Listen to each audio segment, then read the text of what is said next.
Aga argaa, aga dhaga'a. Sartii muuziqaa hambaalee yookaan Heritage. Koonsartii guddicha Oromoo Ameerikaa kaabaa biyya Kanaadaatti seenaa Oromoo dhaabaa aartii aadaa afaan eenyummaa Oromoo waltajjii addunyaa agarsiisuuf qomoo aartii Oromootti horuudhaaf ulfina qophiin xumuramuu gammachuun ibsina. Qophii kanarratti kan hawwiidhaan eegdan aartistoonni Oromoo ejjennoodhaan beektan aartist Falmataa Kabbadaa Kaasi Qumaarake,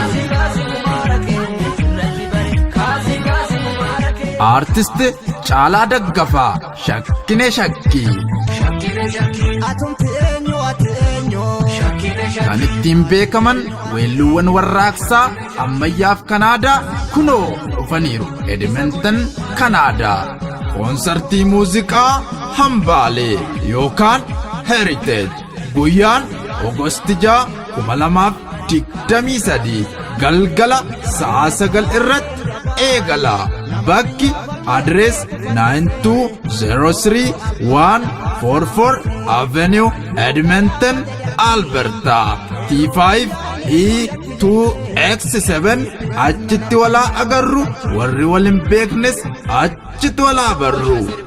Koonsartii kanarraa namuu hafuunfafa waamicha goonni waan dabeessa qofaa tafa. Kanaaf ilmaan Oromoo biyyoota Ameerikaa dhiyaa jirtan martuu feetan karaa dhuunfaa feetan karaa gartuu akka irratti hirmaattan kabajaa guddaadhaan affeeramtaniittu. Koonsartii muuziqaa hambaalee yookaan Heritage.